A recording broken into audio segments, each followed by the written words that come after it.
नंढड़ी नंढड़ी आहियां, नंढड़ी नंढड़ी नंढड़ी आहियां, अञा त आहे त मां नंढड़ी आहियां, अञा त हेठ मां नंढड़ी आहियां, वॾी बि नेठ त थींदसि, वॾी बि नेठ त थींदसि, माइट मुंहिंजो मङणो कराईंदा, जवान जॾहिं मां थींदसि, अञा त आहे त मां नंढड़ी आहियां, अञा त हेठ मां नंढड़ी आहियां, ओ आहे त अञा मां नंढड़ी आहियां, हेठ अञा मां नंढड़ी आहियां। उमरकोट जिले थरपाकर जे बहराड़ी में हिकु ज़मींदार पंज अठनि सालनि जे धीउ सां गॾु बंगले में रहंदो हो। बंगले जे चौधारी कंदनि जो लोढ़ो ॾिनल हो ऐं लोढ़े जे ॿाहिरां पहलवान पीरन नाले चौकीदार पहिरो ॾींदो हो। हिकु ॾिहाड़े कंहिं कम सां के ज़मींदार ॿाहिरि थो वञे ऐं घर में पंहिंजे 8 सालनि जी धीउ अकेली ॾिसी पंहिंजे नौकर पीरल खे पारक थो करे वञे। पीरल चवे थो त मुंहिंजा साईं हीअ मुंहिंजी नंढड़ी अम्मा आहे, तव्हां हुनजो को बि फिक्र न करियो। ज़मींदार जे ॿाहिरि वञण जो मौक़ो वठी हिकु चोर डाकू पुठिए पासे खां लोढ़ो टिपी बंगले में दाख़िल थो थिए ऐं अन जे कुंडीअ पुठियां लिकी थो विहे।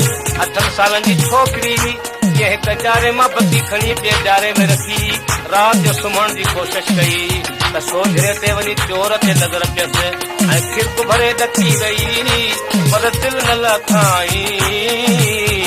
दिल में सोचाई त मुंहिंजो पहलवान पीरल नौकर त ॿाहिरि बराबरि वेठो आहे, पर जेसी सॾु करियांसि तेसी मूंखे चोर मारे विझंदो। उन करे अहिड़ी का अटकल करियां जो चोर खे पीरल खां झलायां, पंहिंजी जान बि बचायां, पंहिंजो माल बि बचायां। छा कयई जो बत्ती साॻे ॼारे में रखी ऐट कढी वई कटण लॻी ऐं ऐट सां ॻाल्हियूं करण लॻी। चोर जे लेखे त ॿार आहे, 2 मिंट ऐट सां ॻाल्हियूं करे ॻाए ॻाए थकिजी सुम्ही पवंदी। पर ॿुधंदड़ सोचियो त 8 सालनि जे छोकिरीअ छा पंहिंजो दिमाग़ सां कमु वरितो आहे। हू ऐट खे चवे थी त मुंहिंजा मिठड़ा ऐट, ओ मुंहिंजा अदड़ा ऐट, अञा त ऐट मां नंढड़ी आहियां, अञा त हेठ मां नंढड़ी आहियां, वॾी बि नेठ त थींदसि, वॾी बि नेठ त थींदसि, माइट मुंहिंजो मङणो कराईंदा, जवान जॾहिं मां थींदसि, अञा त ऐट मां नंढड़ी आहियां, अञा त हेठ मां नंढड़ी आहियां, ओ ऐट अञा मां नंढड़ी आहियां। हेठ अञा मां नंढड़ी आहियां। मङणे खां पोइ छा थींदो? घोट चढ़ी घर घोड़ी ईंदो, घोड़ी ईंदो, घोड़ी ईंदो, वठी नाल मुख नींदो, यर वठी नाल मुख नींदो, यर वठी नाल मुख नींदो। पुछदे पिकन जो घर ही पुराणो, घर ही पुराणो, घर ही पुराणो। अरे सावरनि जे घर बि दसी, सावरनि जे घर बि दसी, वॾी बि नेठ त थींदसि। शादीअ खां पोइ छा थींदो? शादीअ खां पोइ पुट बि त ॼमंदो, पुट बि त ॼमंदो, पुट बि त ॼमंदो होई। मां पीरल नाम धरींदसि, मां पीरल नाम धरींदसि, मां पीरल नाम धरींदसि। पीरल मुंहिंजो वॾड़ो थींदो, पीरल ॿारनि सां खेॾण वेंदो, पीरल ॿारनि सां खेॾण वेंदो। पोइ मां मानीअ लाइ सॾींदसि, मां मानीअ लाइ सॾींदसि, मां मानीअ लाइ सॾींदसि।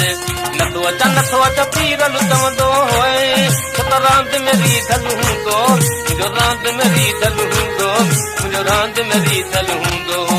पीरल पीरल पीरल हेॾे अच, पीरल पीरल पीरल हेॾे अच, वाका करे सॾींदसि, मां वाका करे सॾींदसि, मां वाका करे सॾींदसि। काह करे जो ॼाई त पीरल ओ पीरल ओ पीरल हेॾां अचो त ॿाहिरि जो संदसि पीरल नौकर वेठो। तंहिं सम्झो त शायदि अम्मा मूंखे थी सॾु करे। सो यकदम बर्ट खोले अंदरि आयो ऐं दरवाज़े वटि बीही चवण लॻो, अम्मा तव्हां छो सॾु कयो? जो पीरल हाज़ुर हुआ। इएं जो कयईं त चोर हैरान थी वियो, बेहोश थी वियो, सफ़ा गिग पई वहेसि। दिल में ख़्यालु कयईं त छोकिरी 8 सालनि जी ॾेई वेठी आहे, एतिरे में वॾी थी, सो मङी, सो परणी, सो ॾाढीअ सां पीरल विझणाई। छोकिरी यकदमि वांगुरु साईं इशारो कयो त चोर लिखो बीठो आहे। पीरल वञी चोर खे पकड़ियो, ईअं अकुल सां छोकिरीअ चोर बि पकड़ायो, माल बि बचायो ऐं जान बि बचाई। ॿुधंदड़ वीचार कयो, ऐं त अञा मां न तिड़ी